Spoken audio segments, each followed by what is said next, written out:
Nurses ടൈമിൻ്റെ Easter എപ്പിസോഡിലേക്ക് എല്ലാ ശാലോം പ്രേക്ഷകരെയും സ്നേഹത്തോടെയും പ്രാർത്ഥനയോടെയും ക്ഷണിക്കുന്നു.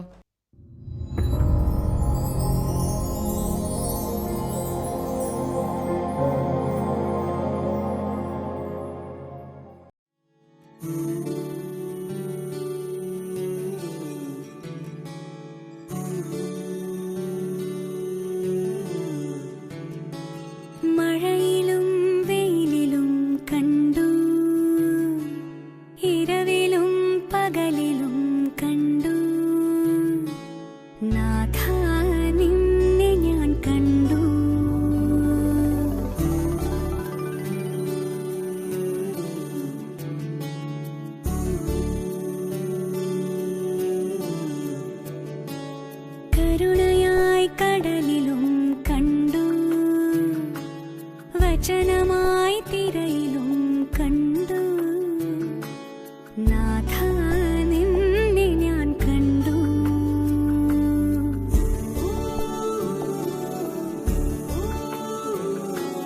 കൂരിരുൾ നോവിലും നിടറുമെൻ വഴിയിലും നാഥ നിന്നെ ഞാൻ കണ്ടു.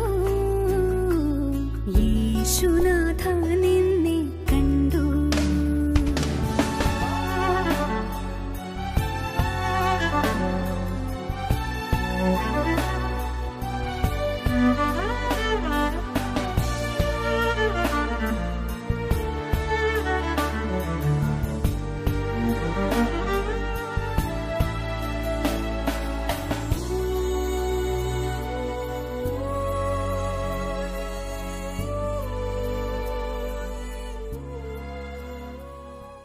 അഭിഷേകം നിറഞ്ഞ സംഗീതത്താലും ജീവിത വിശുദ്ധിയാലും മാതൃകാപരമായ ജീവിതം നയിച്ചുകൊണ്ടും അനേകരെ ക്രിസ്തുവിലേക്ക് നയിച്ചും കൂട്ടായ്മയിൽ സജീവമായി നിലനിന്നുകൊണ്ട് ക്രിസ്തുവിന് സാക്ഷ്യം വഹിക്കുകയും ചെയ്ത കുടുംബജീവിതമായിരുന്നു ക്രിബ്സ് സുമിത ദമ്പതികളുടേത്.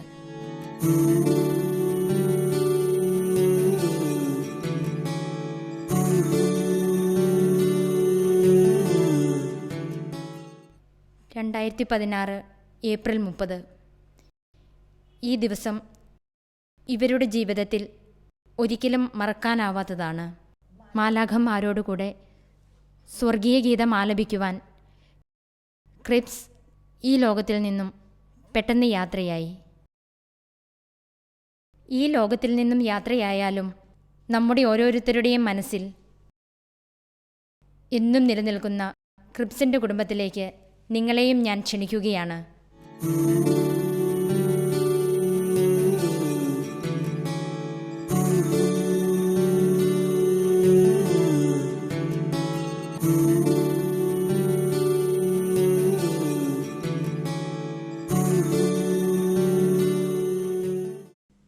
ഇത് ക്രിബ്സിൻ്റെ ഭാര്യ സുമിത, മൂത്തയാൾ സെസിൽ, രണ്ടാമത്തെയാൾ കാതലിൻ, മൂന്നാമത്തെയാൾ ക്രിസ.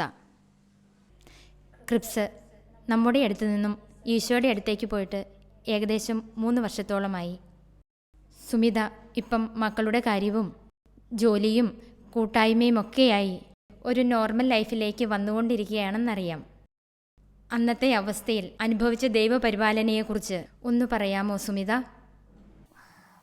2016 ഏപ്രിൽ 30 അന്ന് അതിന് 2 ദിവസം മുമ്പായിരുന്നു ഒരു പനി പോലെ വന്നത്, ഒരു ജലദോഷം പനിയായിട്ട്.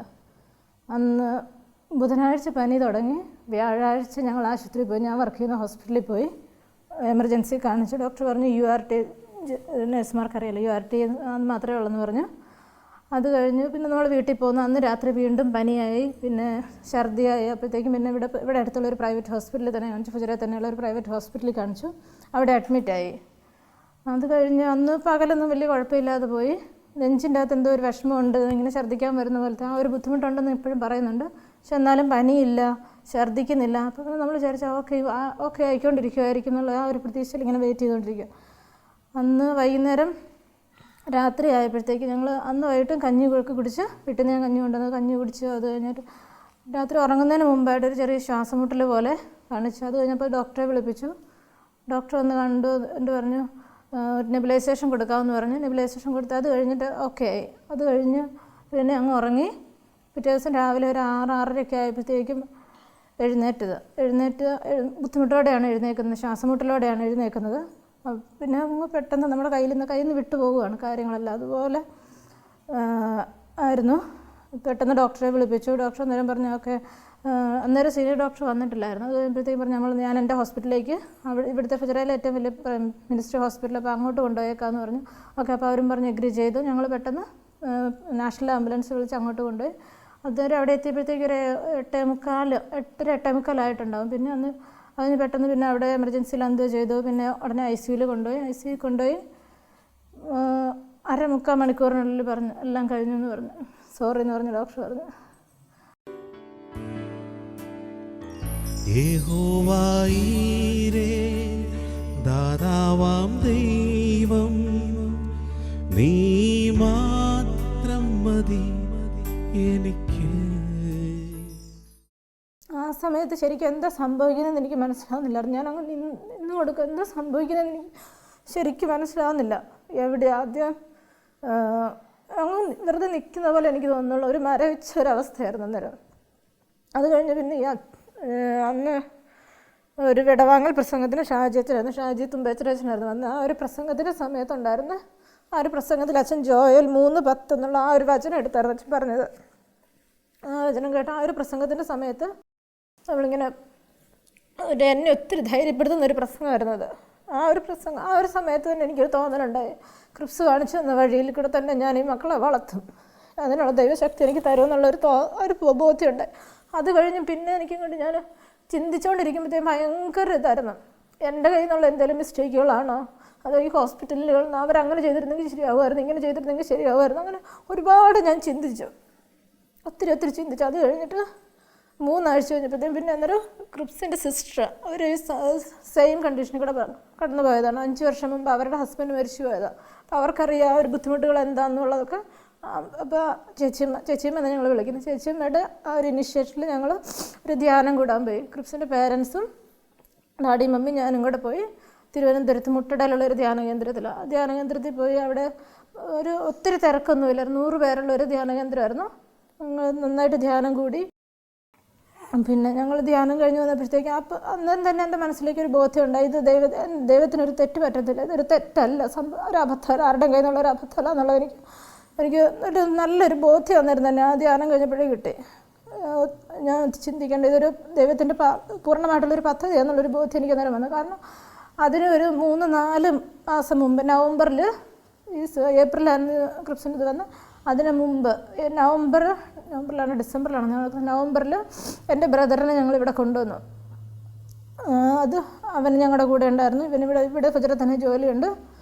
അന്ന് ഈ ക്രിപ്സിൻ്റെ ശനിയാഴ്ചയാണ്, ക്രിപ്സ് ഏപ്രിൽ 30. അതിന് ഏപ്രിൽ 29 ഇവന് ഹോസ്പിറ്റലിൽ വന്നപ്പോഴത്തേക്കും ക്രിപ്സ് എന്നേരം ഇങ്ങനെ ഓരോ കാര്യങ്ങളൊക്കെ സംസാരിച്ചുകൊണ്ടിരിക്കുന്ന കൊടുത്തില്ലേട്ടാ നീ ഞങ്ങളുടെ കൂടെ നിൽക്കണം കേട്ടോ എന്നും പറഞ്ഞുകൊണ്ട് ക്രിപ്സ് എൻ്റെ ബ്രദറിനെ പറഞ്ഞ് ഏൽപ്പിച്ചു, നീ ഞങ്ങളുടെ കൂടെ നിൽക്കണം കേട്ടോ, ഇവരുടെ കൂടെ ഞങ്ങളുടെ കൂടെ നീ നിന്നോ കേട്ടോ എന്ന് പറഞ്ഞുകൊണ്ട് പറഞ്ഞ് ഏൽപ്പിച്ചു. അപ്പോൾ ആ ഒരു ദൈവത്തിൻ്റെ ഒരു പദ്ധതിയാണെന്നുള്ള എനിക്കതൊരു ആ ഒരു ധ്യാനം കഴിഞ്ഞപ്പോഴത്തേക്ക് എനിക്കൊരു പൂർണ്ണ ബോധ്യം കിട്ടി. അത് കഴിഞ്ഞ് അന്ന് ആ കൗൺസിലിംഗ് നടത്തിയ അവർ ഒരു ചേച്ചിയായിരുന്നു, അവരിങ്ങനെ ഏഷ്യ 54 എനിക്ക് വേണ്ടിയിട്ട് പറഞ്ഞത്, പുതിയ ജെറുസലേം എന്നും പറഞ്ഞുകൊണ്ട്. അതിൽ പറയുന്നുണ്ട് സൃഷ്ടാവാണ് നിൻ്റെ ഭർത്താവിന് പിന്നെ അങ്ങനെ ആ ഒരു അതിൽ പറയുന്ന പീഡിപ്പിക്കുള്ള മനസ്സുള്ളഞ്ഞോളമായുള്ള കർത്താവിനെ ആശ്വസിപ്പിക്കുക, അങ്ങനെ ആ ഒരു ആശ്വാസത്തിൻ്റെ വചനങ്ങൾ തന്നെയായിരുന്നു. കർത്താവ് നിൻ്റെ പുത്രരെ പഠിപ്പിക്കും, ശ്രേയസ് ആർജിക്കും, അങ്ങനെയുള്ള ആ ഒരു വചനങ്ങളല്ല. അത് ഇങ്ങനെ ഈ പറഞ്ഞത് ഒരാശ്വാസം. പിന്നെ അത് ഇങ്ങനെ ഇടയ്ക്കിടയ്ക്ക് ഞാനതിങ്ങനെ വായിച്ചുകൊണ്ടിരിക്കുമായിരുന്നു. ആ ഒരു സമയത്ത് അങ്ങനെ കടന്നു പോയത്. പിന്നെ ഇവിടെ വന്നു കഴിഞ്ഞിട്ട് ആ ഒരു ധ്യാനം കഴിഞ്ഞ് പിന്നെ ഞാൻ പരിശുദ്ധ ഖുർആൻ ഒരിക്കലും മുടക്കത്തില്ലായിരുന്നു. കുറച്ച് 3 വർഷമായിട്ട് ഞാനിപ്പം കുറച്ച് ദിവസങ്ങളിലെ ഞാൻ നാട്ടിലായിരുന്നപ്പോഴത്തേക്ക് ഒരു 5 ദിവസം 6 ദിവസം ഖുർആനിക്ക് പോകാൻ പറ്റിയില്ല, മഴയും വെള്ളപ്പൊക്കെ ആയിട്ട്. പിന്നെ ഇപ്പോൾ ഈ കഴിഞ്ഞ ആഴ്ച 2 ദിവസം എനിക്ക് വയ്യാത്തൊരവസ്ഥയിൽ എനിക്ക് പോകാൻ പറ്റില്ല. 2 ദിവസം അങ്ങനെ അത്ര ഒരു ദിവസങ്ങളിൽ ഞാൻ പരിശുദ്ധ ഖുർആനിക്ക് പോകാതിരുന്നിട്ടുള്ളൂ. അത് ഞങ്ങൾക്കും ഇന്ന് മനസ്സിലായി. റെക്കോർഡിംഗ് ആണെന്ന് പറഞ്ഞപ്പോഴും സുമിത കുർബാന കഴിഞ്ഞിട്ട് വരട്ടെ എന്ന് പറഞ്ഞത് ആ പരിശുദ്ധ കുർബാനയോടുള്ള സ്നേഹം എത്ര കൂടുതലായിട്ടുണ്ടെന്നുള്ളത് മനസ്സിലായായിരുന്നു. ആ ഒരു കുർബാനയിൽ നിന്ന് കിട്ടുന്ന ഊർജ്ജം ഭയങ്കരമാണ്. അത് കുർബാന മുടക്കാൻ എനിക്ക് പറ്റത്തില്ല, അത്രയും ഒരു ഇതാണ് ഇപ്പോൾ എനിക്കത്. ആരാധനയുടെ സമയത്ത് പരിശുദ്ധ ഖുർആൻ നിത്യാരാധന ചാപ്പലയിടയ്ക്ക് പോയിരിക്കും. എല്ലാ ആഴ്ചയിലും നമ്മൾക്ക് ഇവിടെ എല്ലാ തിങ്കളാഴ്ച 1/2 മണിക്കൂർ ആരാധനയുണ്ട്, അതിൽ കൂടുന്നുണ്ട്. അപ്പോൾ ആദ്യമൊക്കെ ഞാനിങ്ങനെ കൂടുമ്പോഴത്തേക്കും ഇങ്ങനെ ഈശോയുടെ മുന്നിൽ ഇങ്ങനെ ചിലപ്പോൾ കരുണക്കന്തി ആയിരിക്കും ചെല്ലുന്നത്, ചിലപ്പോൾ ജപമാല ചൊല്ലും, അങ്ങനെ എന്തെങ്കിലും പ്രാർത്ഥന ആയിരിക്കും. അപ്പോൾ പ്രാർത്ഥിക്കാനിരിക്കുമല്ലോ, ഞാൻ ആദ്യം കുറച്ച് നേരം സ്തുതിച്ചിങ്ങനെ സ്തുതിക്കും. അത് കഴിഞ്ഞിട്ട് ഞാൻ വെറുതെ ഈശോയോട് നോക്കിക്കൊണ്ടിരിക്കും. അപ്പോൾ ചിലപ്പം ഞാനിങ്ങനെ എന്തെങ്കിലുമൊക്കെ ചിന്തിച്ചുകൊണ്ടിരിക്കുമായിരിക്കും. കുറേ ചിന്തകളാണ് എൻ്റെ മനസ്സിൽ കൂടെ കടന്നു പോകുന്നത്. ആ സമയത്ത് ചില ഒരു പ്രശ്നങ്ങളിൽ കൂടെ കടന്നു പോകുന്ന സമയത്തായിരിക്കും ആ ചിന്തകളെ കൂടെ ചിന്തിച്ച് ഞാൻ ചിലപ്പോൾ ആദ്യമൊക്കെ ഞാനിങ്ങനെ ഓർക്കുന്നു, അയ്യോ ഞാൻ ഈ പല വിചാരമാണല്ലോ എൻ്റെ മനസ്സിൽ കൂടെ പോകുന്നത്, ദിവ്യകാരണത്തിന് മുന്നിൽ ഞാൻ പല വിചാരം നടത്തുന്നുണ്ട്. പക്ഷേ അത് കഴിഞ്ഞ് പിന്നെ എനിക്ക് ബോധ്യം വന്നു, ഇല്ല അത് എനിക്ക് ഈശോ എനിക്കൊരു സൊല്യൂഷൻ പറഞ്ഞു തരുന്നതാണെന്നുള്ളത് എനിക്ക് ആ ഒരു ബോധ്യം എനിക്ക് ഭയങ്കരമായിട്ട് വരുന്നുണ്ട്. കാരണം ഞാൻ ആ ചിന്തിച്ച് ഇരിക്കുന്നത് അത് അവസാനം എനിക്കൊരു ഉത്തരത്തിലേക്കാണ് വരുന്നത്. അന്ന് ആ ധ്യാനത്തിൻ്റെ സമയത്ത് മക്കൾക്ക് വേണ്ടിയിട്ട് പ്രത്യേകം പ്രാർത്ഥിക്കുക. അതൊരു സിസ്റ്റർ നടത്തുന്ന ധ്യാനമായിരുന്നു. മക്കളുടെ വിശ്വാസം സംരക്ഷിക്കേണ്ട അമ്മയുടെ ഉത്തരവാദിത്വമാണ്. അപ്പോൾ അങ്ങനെ പ്രാർത്ഥിക്കണം എന്ന് പറഞ്ഞു. എല്ലാ ദിവസവും നീ കഴിയുമെങ്കിൽ 5 ജപമാല ചെല്ലണം എന്ന് പറഞ്ഞു. എനിക്ക് വേണ്ടിയിട്ട് 1, മക്കൾക്ക് വേണ്ടിയിട്ട് 3, ക്രിപ്സിന് വേണ്ടിയിട്ട് 1 എന്ന് പറഞ്ഞിട്ട് അങ്ങനെ 5 ജപമാല ചെല്ലണം. ആദ്യമൊക്കെ അങ്ങനെ ചെയ്യുമായിരുന്നു. ഇപ്പോൾ പിള്ളേരിപ്പോൾ ഇവർ തന്നെ കൂടാൻ തുടങ്ങിയത് കാരണം ഇവർക്ക് 2 പേർക്കും വേണ്ടിയിട്ട് അവർ തന്നെ ചെയ്യുന്നുണ്ടല്ലോ. അപ്പോൾ ഇവർക്ക് വേണ്ടിയിട്ട് പിന്നെ എനിക്ക് ഇവർക്ക് വേണ്ടിയിട്ടുള്ള ജപമാല എന്തായാലും 2 ജപമാല എല്ലാ ദിവസവും ഉണ്ടാകും. അപ്പൻ്റെയും അമ്മയുടെയും ഉത്തരവാദിത്തം സുമിതയാണ് ചെയ്യുന്നത്. അവരുടെ ഭൗതികവും ആത്മീയവുമായ എല്ലാം ചെയ്യുന്നതല്ലേ? കുർബാനയിൽ ആരാധന അങ്ങനെയൊക്കെ പോകുന്നു. പിന്നെ ക്രിപ്സിൻ്റെ പേരൻസ് ഒത്തിരി സപ്പോർട്ടീവാണ്. ഡാഡി എന്ന് പറയുന്നത് ക്രിപ്സിനെ ഒത്തിരി സ്നേഹിച്ചുകൊണ്ടിരുന്നു. അവർ തമ്മിലുള്ള സ്നേഹം ഞാൻ കണ്ടിട്ടുണ്ട്. ശരിക്കും ആ ഒരു ഇത്രയും അപ്പനും മകനും കൂടെ സ്നേഹിക്കുന്ന ഒരു കുടുംബം ഞാൻ കണ്ടിട്ടില്ല. അതുപോലെ സ്നേഹമായിരുന്നു അവർ തമ്മിൽ. ഡാഡി വെക്കേഷൻ നാട്ടിൽ നിന്ന് ഇവിടെ വരുമ്പോഴത്തേക്കും ഞങ്ങളുടെ കൂട്ടത്തിൽ താമസിക്കുന്നത്. അപ്പോൾ ആ ഒരു ക്രിപ്സിൻ്റെ തയ്യാറെടുപ്പുകളൊക്കെ കാണുമ്പോഴത്തേക്കും ഇത്രയും തയ്യാറെടുപ്പുള്ള ഡാഡിക്ക് വേണ്ടി നടത്തുന്ന ആ ഒരു ക്രിപ്സ് ഒരുങ്ങുന്നത് ഞാൻ കാണും. അവിടെ വീടെല്ലാം വൃത്തിയാക്കിയിടുന്നു, ബെഡ്ഷീറ്റ് വിരിക്കുന്നു. ക്രിപ്സ് തന്നെ ആയിരിക്കും ആ ബെഡ്ഷീറ്റ് വിരിക്കുന്നത്. ഞാനും കൂടെ കൂടുന്നു, ഡാഡിയെ നോക്കണം, അങ്ങോട്ട് ഡാഡിക്ക് ഇടയ്ക്കിടയ്ക്ക് ചൂടുവെള്ളം വേണം, എന്തെങ്കിലും വേണം, അങ്ങനെ എന്നോട് പറഞ്ഞേൽപ്പിക്കണം ഓരോ കാര്യങ്ങൾ. അങ്ങനെ അത്രയും സ്നേഹിച്ചുകൊണ്ടിരുന്നതാണ് ക്രിപ്സ്. പിന്നെ ഞാൻ കേട്ടു ഫുജിറ ഇടവകയിലെ ഒരു സജീവ സാന്നിധ്യമായിരുന്നു ക്രിപ്സ് എന്ന്. പിന്നെ അതുപോലെ തന്നെ ജീസസ് യൂത്തിലും നേഴ്സസ് മിനിസ്ട്രിയുടെ പ്രോഗ്രാമും ഒക്കെ ഉണ്ടെങ്കിൽ പറ്റുന്നിടത്തോളം ക്രിപ്സ് ഓർഗൻ വായിക്കാനും പാട്ട് പാടാനും ഒക്കെ ഉണ്ടായിരുന്നു. ആ ഒരു പാട്ടെന്ന് പറഞ്ഞാൽ അഭിഷേകം നിറഞ്ഞതായിരുന്നു. ഞങ്ങളുടെ കല്യാണം കഴിഞ്ഞ 2009-ലാണ്. 2007 അന്ന് തൊട്ട് ക്രിപ്സ് ജീസസ് യൂത്താണ്, ആക്റ്റീവ് മെമ്പറാണ്. ജീസസ് യൂത്തിൻ്റെ ആ ഒരു മ്യൂസിക് മിനിസ്ട്രി കോർഡിനേറ്റ് ചെയ്തുകൊണ്ട് ക്രിപ്സാണ് എത്ര 6-7 വർഷം കോർഡിനേറ്റ് ചെയ്യുന്നുണ്ടായിരുന്നു. അപ്പോൾ എല്ലാ ആഴ്ചയിലും ആ മ്യൂസിക് മിനിസ്ട്രിക്ക് വേണ്ടിയിട്ടുള്ള ഒരു ഗാദറിംഗ് ഉണ്ട്. അതിൽ പ്രെയർ എത്ര തിരക്കുകളുണ്ടെങ്കിലും ആ ഒരു പേഴ്സണൽ പ്രെയറോട് മാത്രമേ അവരത് തുടങ്ങുള്ളായിരുന്നുള്ളൂ. അവർ തുടങ്ങിയ പ്രാക്ടീസ് എല്ലാ ഇതും മസ്റ്റായിട്ട് ചെയ്യുന്നു. അതുപോലെ ആ ഒരു ആഴ്ചയിലേക്കുള്ള പാട്ടുകൾ ഏതാണെന്ന് തീരുമാനിച്ചാൽ പിന്നെ വണ്ടിയിൽ കാറിൽ ഞങ്ങൾ കയറുമ്പോഴത്തേക്ക് എപ്പോഴും ആ പാട്ടുകളാണ് റിപ്പീറ്റായിട്ട് കേട്ടുകൊണ്ടിരുന്ന് അതിന് വേണ്ടിയിട്ട് ഒരുങ്ങിക്കൊണ്ടിരുന്നു. വീട്ടിലാണെങ്കിൽ ആ ഒരു എത്ര തിരക്കാണെങ്കിലും രാത്രി 1 മണിയായാലും 2 മണിയായാലും ആ ഒരു ഇത് കഴിഞ്ഞിട്ടേ ഉറങ്ങുള്ളൂ. അങ്ങനെ ഒത്തിരി നോക്കിയിരിക്കാമല്ലോ. പക്ഷേ ഈ പ്രാക്ടീസ് എല്ലാം കഴിഞ്ഞിട്ട് ഇവളത് കൊടുത്തിരിക്കുമായിരുന്നു. മൂത്ത മോൾ അവൾ ഭയങ്കര അറ്റാച്ച്ഡ് ആയിരുന്നു. ഈ അച്ഛൻ ഉറങ്ങുന്നോടം വരെ അവൾ നോക്കിയിരിക്കും. എന്നിട്ട് അവർ രണ്ടുപേരും കൂടെ ഉറങ്ങുള്ളായിരുന്നു. ശാലോം ചാനലിൽ പുറപ്പാട് മന്ന എന്ന പ്രോഗ്രാമൊക്കെ ചെയ്തില്ലേ? പുറപ്പാടിൽ ഒരു എപ്പിസോഡ് മാത്രം. മന്നയ്ക്ക് വേണ്ടിയിട്ട് കുറേ പാട്ടുകൾ പാടിയിട്ടുണ്ട്. അത് ഷാജിയച്ഛൻ്റെ പാട്ടുകൾ. ഷാജിയച്ഛൻ്റെ പാട്ടുകളോട് ഭയങ്കര ഒരു ഇതായിരുന്നു. മരിയൻ, ആ ഒരു മാതാവിൻ്റെ പാട്ടുകളെല്ലാം, ഷാജിയച്ഛൻ്റെ പാട്ടുകളെല്ലാം ഭയങ്കര ഇഷ്ടമായിരുന്നു. അത് ഒരുപാട് പ്രാവശ്യം കേൾക്കുകയും അതിൻ്റെ കാസറ്റുകൾ നാട്ടിൽ നിന്ന് കൊണ്ടുവന്ന് ഇവിടെ പല എമിറേറ്റുകളിലേക്കും ഡിസ്ട്രിബ്യൂട്ട് ചെയ്യാൻ അതിനൊക്കെയുള്ള ഇനിഷ്യേറ്റീവ് എടുക്കുമായിരുന്നു. സുമിത പറഞ്ഞു പരിശുദ്ധ കുർബാനയും അതുപോലെ എന്ന ധ്യാനത്തിന് പോയതുമൊക്കെ സുമിതയെ ഒത്തിരി ശക്തിപ്പെടുത്തിയെന്ന്. അതുപോലെ തന്നെ സുമിതയുടെ കൂട്ടായ്മകൾ സുമിതയ്ക്ക് ഒത്തിരി സപ്പോർട്ട് തന്നു കാണിയല്ലേ? തീർച്ചയായിട്ടും. അതും ദൈവത്തിൻ്റെ ഒരു പദ്ധതിയാണ്. ദൈവം ഓരോരുത്തർക്കും എന്നെ ആരൊക്കെ സപ്പോർട്ട് ചെയ്യണം എന്നുള്ള അവരെ എല്ലാവരെയും ഒരുക്കി നിർത്തുന്ന ദൈവമാണ്. ഞങ്ങൾക്ക് പള്ളിയിൽ നിന്നുള്ള ഒരുപാട് സപ്പോർട്ടുണ്ട്. അച്ഛനും ഈ പിള്ളേർ ശരിക്കും പള്ളിയിലെ മക്കളായിട്ടാണ് അവരെ വളർത്തുന്നത്. ഇവരുടെ ബർത്ത്ഡേ ആണെങ്കിൽ അവിടെ കേക്ക് കട്ട് ചെയ്യുന്നു. അതൊക്കെ എനിക്ക് ഭയങ്കര ഒരിതാണ്. ഇവരുടെ ബർത്ത്ഡേ ആണ് നമ്മുടെ പള്ളിയിൽ ഞങ്ങൾ കുർബാനയ്ക്ക് പൈസ കൊടുത്തിട്ടുണ്ട്. അച്ഛനവർ എല്ലാവരും കൂടെ പിള്ളേരെല്ലാം കൂടെ കൂട്ടി വിളിച്ച് ഒരു കേക്ക് കട്ട് ചെയ്യിപ്പിക്കുന്നു ഇവരുടെ ബർത്ത്ഡേക്ക് വേണ്ടിയിട്ട്. അതുപോലെ ഈ കൂട്ടായ്മകളിൽ ക്രിപ്സ് ജീസസ് യൂത്തിൽ ആക്റ്റീവായിരുന്നു. അപ്പോൾ ജീസസ് യൂത്തിലുള്ള സഹോദരങ്ങൾ, പിന്നെ നേഴ്സസ് മിനിസ്ട്രി എന്നുള്ള ചേച്ചിമാരൊക്കെ എപ്പോഴും വീട്ടിൽ വരുമോ, ഒരുപാട് പ്രാവശ്യം വീട്ടിൽ വരുമോ, പ്രാർത്ഥിക്കാനായിട്ട് കൂടുകയും ആ ഒരു തുടക്ക സമയത്തല്ല. അത് കഴിഞ്ഞിട്ട് ഇപ്പം എല്ലാ കാര്യത്തിനും എന്തൊരു കാര്യത്തിനും ഒരു കാര്യം എനിക്ക് പറയേണ്ട ആവശ്യം വരാറില്ല. അതുപോലെ എല്ലാ കാര്യത്തിനും സപ്പോർട്ടായിട്ട് അവരെല്ലാവരും ഉണ്ട്. പക്ഷെ അതെല്ലാവരും ദൈവം അവരെ ആ സമയത്ത് ഒരുക്കി എൻ്റെ അടുത്തേക്ക് വിടുന്നതായിട്ട് എനിക്ക് തോന്നൽ വരുന്നുണ്ട്. അപ്പൻ്റെയും നമ്മൾ നേരത്തെ പറഞ്ഞതുപോലെ അമ്മയുടെയും ഉത്തരവാദിത്തം സുമിതയാണല്ലോ. അപ്പോൾ ഈ ഡ്യൂട്ടിയുടെ ഇടയ്ക്ക് ഇവർക്ക് ഹോംവർക്ക് ഉണ്ട്, അസുഖങ്ങൾ വരും. അപ്പോൾ ഒക്കെ അതെല്ലാം എങ്ങനെയാണ് സുമിത മാനേജ് ചെയ്യുന്നത്? ഇന്നിപ്പോൾ പള്ളിയിലാണേലും കണ്ടു സുമിതയുടെ കൂടെ അവർ വളരെ ഭക്തിയോടെ കുർബാനയ്ക്ക് നിൽക്കുന്നതുമൊക്കെ. ഇതെല്ലാം ദൈവത്തിൻ്റെ ഒരു അനുഗ്രഹം തന്നെ. തമ്പുരാൻ കൂടെ ഉണ്ടെന്നുള്ള ഒരു ഉറപ്പ്, ഒരു വിശ്വാസമുണ്ട്. ദൈവത്തിൽ പൂർണ്ണമായിട്ട് ആശ്രയിച്ച് നമുക്കൊന്നും വരത്തില്ല എന്നുള്ളൊരു പൂർണ്ണ ഉത്തരവാദിത്വം. നേരത്തെ എനിക്ക് ഭയങ്കര ആകുലതകളായിരുന്നു. ക്രിപ്സ് എപ്പോഴും എന്നോട് പറയുമായിരുന്നു, വാ നീയും കൂടെ വാ നേഴ്സസ് മിനിസ്ട്രിക്ക്. നേരത്തെ ഞാൻ നേഴ്സസ് മിനിസ്ട്രി വരുന്നു, ഇപ്പം നേഴ്സസ് മിനിസ്ട്രിക്ക് എല്ലാ ആഴ്ചയും വരുന്നുണ്ട്.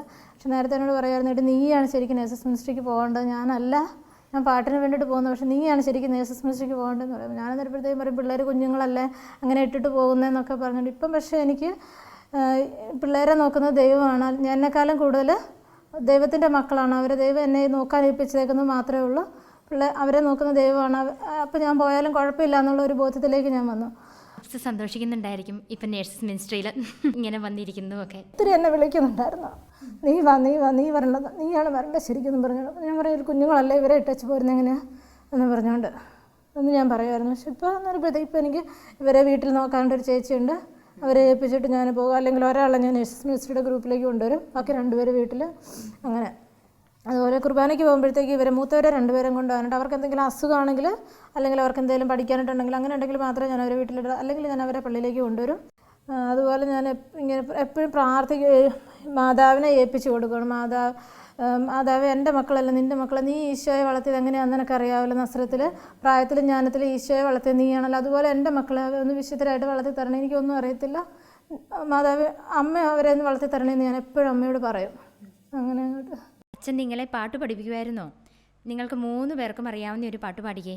അമ്മേ എൻ്റെ അമ്മേ എൻ്റെ ഈശോയുടെ അമ്മേ, അമ്മേ എൻ്റെ അമ്മേ എനിക്ക് ഈശോ തന്നൊരമ്മേ, അമ്മേ എൻ്റെ അമ്മേ എൻ്റെ ഈശോയുടെ അമ്മേ, അമ്മേ എൻ്റെ അമ്മേ എനിക്ക് ഈശോ തന്നൊരമ്മേ, ആവേ മരിയ കന്യാമാതാവേ, ആവേ മരിയ കന്യാമാതാവേ, അമ്മേ എൻ്റെ അമ്മേ എൻ്റെ ഈശോയുടെ അമ്മേ, അമ്മേ എൻ്റെ അമ്മേ എനിക്ക് ഈശോ തന്നൊരമ്മേ. നന്നായിട്ട് പാടിയല്ലോ എല്ലാവരും കൂടെ. 3 പേരും കൂടി ഒരു സങ്കീർത്തനം ഒന്ന് പറഞ്ഞേ. ജനതകളെ കർത്താവിനെ സ്തുതിച്ച് ജനപദങ്ങളെ അവിടുത്തെ പൊയ്ത്ത്, നമ്മോടുള്ള കാര്യങ്ങൾ അവിടുത്തെ ശക്തമാണ്, കർത്താവിന്റെ വിശ്വസ്തത എന്നേക്കും നിലനിൽക്കുന്നു, കർത്താവിനെ സ്തുതിക്കുന്നു. സെസില് അച്ഛയുടെ കൂടെ പാട്ട് പാടുമെന്നും അച്ഛ പ്രാക്ടീസ് ചെയ്യുമ്പോൾ കൂടെ ഇരിക്കുമെന്നൊക്കെ അമ്മ പറഞ്ഞു. അതുപോലെ വചനം പറയാനും ഇഷ്ടമല്ലേ സെസിലിന്? അനീത്തിമാരെ വചനം പഠിപ്പിക്കുന്നതും സെസിലാണോ?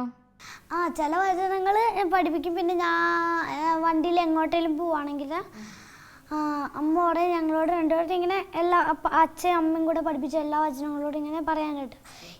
ഇവൾക്ക് അറിയത്തില്ല, ഇപ്പോൾ ഇവൾ പഠിക്കും, ഇവളിങ്ങനെ കേട്ടുകൊണ്ടിരിക്കും. പിന്നെ അത് കഴിഞ്ഞ് എല്ലാം ചൊല്ലിക്കഴിഞ്ഞാൽ അമ്മ ചിലപ്പോൾ ഇങ്ങനെ പറയും, എടി നീ ഇവിടെ ഒന്ന് പറഞ്ഞ് പഠിപ്പിക്കാൻ പറയും. അപ്പം ഞാൻ ചിലപ്പോൾ ഇങ്ങനെ പറഞ്ഞ് ഇവളെന്നെ റിപ്പീറ്റ് ചെയ്ത് അങ്ങനെ ചിലപ്പോൾ ഇങ്ങനെ പറയാറുണ്ട്.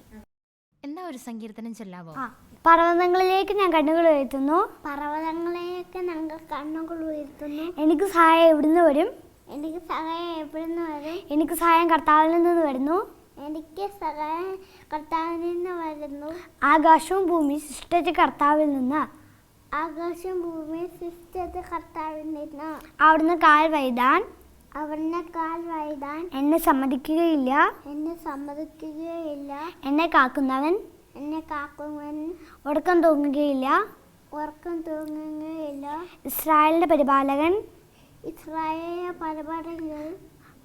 മയങ്ങുകയില്ല, ഉറങ്ങുകയില്ല, കർത്താവാണ് നിന്റെ കാവൽക്കാരൻ, അവിടുന്ന് തണലേകാൻ എന്റെ വലതുഭാഗത്തുണ്ട്, പകൽ സൂര്യനോ രാത്രി ചന്ദ്രനോ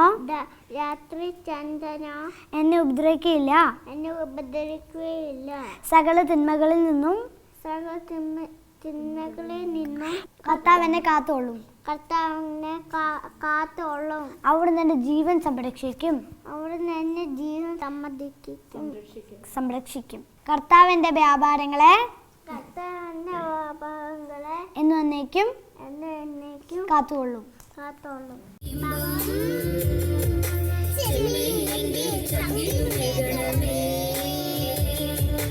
കണ്ണീരിന്റെ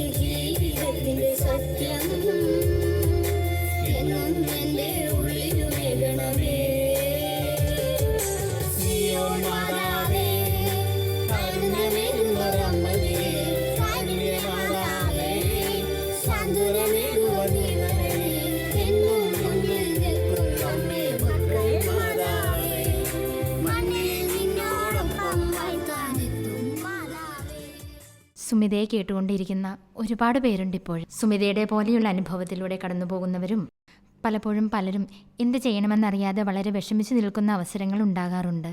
സുമിതയുടെ ഈ ഒരു സാക്ഷ്യം എനിക്കും ഭയങ്കര ഇൻസ്പിറേഷനായി തോന്നി. അതുപോലെ ഇത് കണ്ടുകൊണ്ടിരിക്കുന്നവർക്കും വലിയൊരു ഇൻസ്പിറേഷനായി തീരും. തീർച്ചയായിട്ടും നമ്മുടെ മനുഷ്യൻ്റെ ബുദ്ധിക്ക് ഒന്നും ചെയ്യാൻ പറ്റത്തില്ലാത്ത കാര്യങ്ങളാണ്. ആശ്വാസം മനുഷ്യനെ കൊണ്ട് വിചാരിച്ച ആശ്വാസം തരാൻ പറ്റത്തില്ല. ആ ആശ്വാസം കിട്ടുന്നത് ദൈവത്തിൽ നിന്ന് മാത്രമേ ഉള്ളൂ. നമ്മൾ ദൈവത്തിൽ ആശ്രയിക്കുകയാണെങ്കിൽ ദൈവം തീർച്ചയായിട്ടും നമ്മളെ ആശ്വസിപ്പിക്കും. ആ ഒരു ധ്യാനത്തിൻ്റെ സമയത്ത് ഞാൻ ദൈവത്തിനോട് ചോദിച്ച ഒരു കാര്യമാണ്, ഈശോയെ ഞാൻ ഒറ്റയ്ക്കായെന്നുള്ള എന്നെ ആ ഒരു തോന്നൽ എൻ്റെ മനസ്സിലേക്ക് ഒരിക്കലും വരുത്തരുതെന്ന്. ഇന്ന് വരെ എനിക്ക് ഞാൻ ഒറ്റയ്ക്കാണെന്ന് എനിക്ക് തോന്നിയിട്ടില്ല. ദൈവം എൻ്റെ കൂടെ ഉണ്ടെന്നുള്ള ഒരു പൂർണ്ണ ബോധ്യം എനിക്ക് എപ്പോഴും ഉണ്ട്.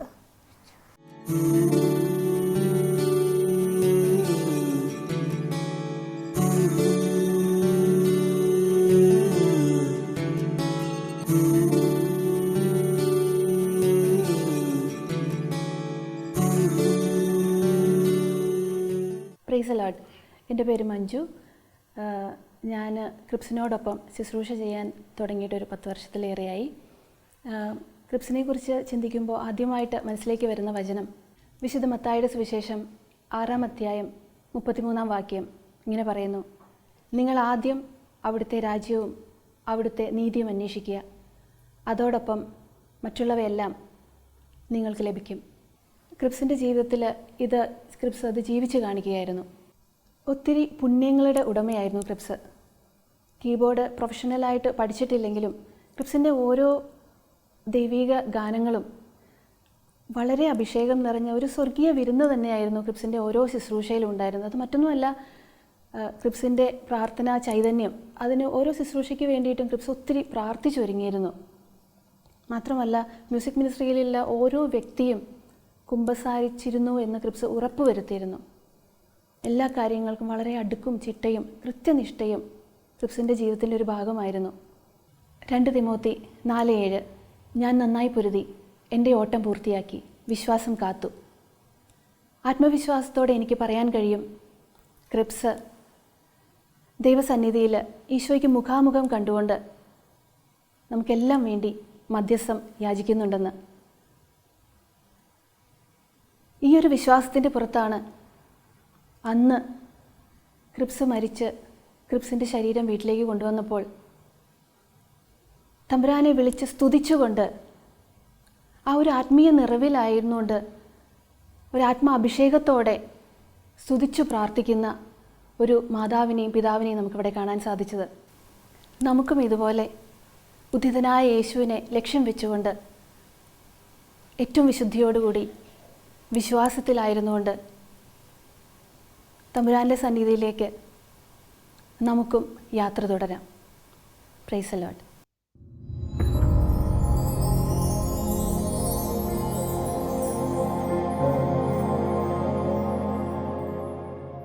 എൻ്റെ പേര് ജോൺ. ഞാൻ ക്രിപ്സേട്ടനുമായിട്ട് 7 വർഷം ശുശ്രൂഷ ചെയ്തിട്ടുണ്ട്. എൻ്റെ ജീവിതത്തിൽ ക്രിപ്സേട്ടൻ ഒരുപാട് മാറ്റങ്ങൾ വരുത്തിയിട്ടുണ്ട്. ഞാൻ ഗൾഫിൽ വന്നതിന് ശേഷം കുർബാനയ്ക്കൊന്നും സ്ഥിരമായി പങ്കെടുക്കാത്തൊരു വ്യക്തിയായിരുന്നു. ക്രിപ്സേട്ടൻ്റെ കൂടെ ശുശ്രൂഷ ചെയ്യാൻ തുടങ്ങിയതിന് ശേഷം ഇന്ന് വരെ ഞാൻ എല്ലാ ഫ്രൈഡേയും കുർബാനയിൽ പങ്കെടുത്തിട്ടുണ്ട്. ഞാൻ മെയിനായിട്ട് ചെയ്യുന്ന ശുശ്രൂഷ സൗണ്ട് സിസ്റ്റമാണ്. എനിക്ക് സൗണ്ട് സിസ്റ്റത്തിനെ കുറിച്ച് ഒന്നും അറിയത്തില്ലായിരുന്നു. ക്രിപ്സേട്ടനാണ് എന്നെ സൗണ്ട് സിസ്റ്റം ഓപ്പറേഷൻ എല്ലാം പഠിപ്പിച്ചതും. ഇപ്പോൾ ഞാൻ സജീവമായിട്ട് ഫ്രൈഡേ ജീസസ് യൂത്ത് ഗ്രൂപ്പിലും ചർച്ചിലും സൗണ്ട് സിസ്റ്റം ഓപ്പറേഷൻ ചെയ്യുന്നുണ്ട്. ഓരോ ശുശ്രൂഷയ്ക്ക് മുമ്പും ക്രിപ്സേട്ടൻ കുമ്പസാരിച്ച് ഒരുങ്ങുമായിരുന്നു. അതോടൊപ്പം ഞാൻ കുമ്പസാരിച്ചു എന്ന് ഉറപ്പുവരുത്തുമായിരുന്നു.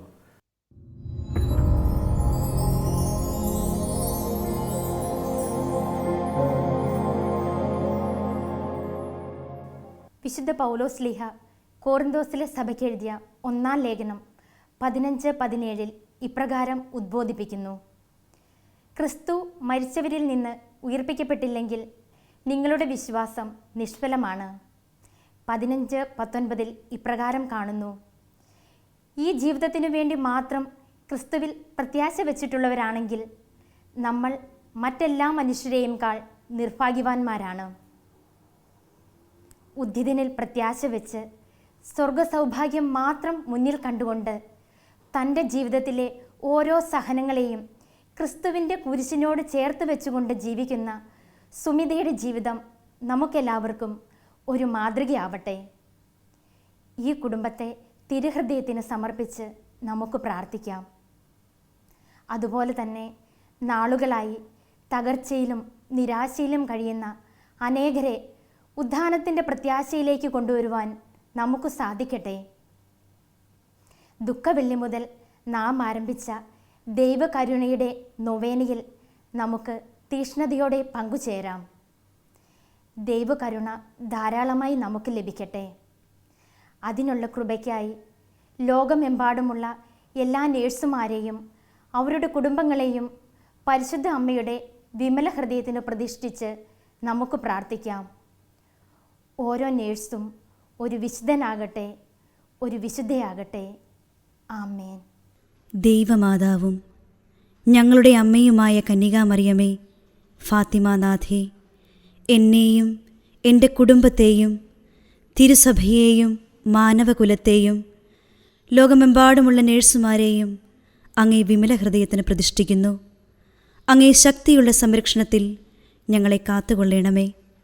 അങ്ങ് ഞങ്ങളുടെ നാഥയും സംരക്ഷകയുമാകണമേ. ആത്മീയവും ശാരീരികവുമായ സകല അപകടങ്ങളിലും ക്ലേശങ്ങളിലും നിന്ന് ഞങ്ങളെ രക്ഷിച്ചുകൊള്ളണമേ. എല്ലാറ്റിലും ദൈവേഷ്ടം കണ്ടെത്തി നിറവേറ്റുവാനും യേശുവിൻ്റെ തിരുഹൃദയത്തിന് പ്രീതികരമായ വിധത്തിൽ ജീവിച്ച് സ്വർഗഭാഗ്യത്തിൽ എത്തിച്ചേരുവാനും കാരുണ്യനാഥേ, ഞങ്ങളുടെ സ്നേഹമുള്ള അമ്മേ, ഞങ്ങളെ സഹായിക്കണമേ. ആമേൻ. പാടും ഭാഗ്യവതിയമ്മ, ജപമണിമാലകളിൽ ഉയരും നന്മ നിറഞ്ഞവളമ്മ. തലമുറകൾ തോറും പാടും ഭാഗ്യവതിയമ്മ, ജപമണിമാലകളിൽ ഉയരും നന്മ നിറഞ്ഞവളമ്മ. പടുദീസായി അമ്മ ദൈവത്തിനു പാർക്കാൻ, പുണ്യാശ്രമമായി അമ്മ ഈശ്വരത്തിനു വളരാൻ. പടുദീസായി അമ്മ ദൈവത്തിനു പാർക്കാൻ, പുണ്യാശ്രമമായി അമ്മ ഈശോയ്ക്കു വളരാൻ.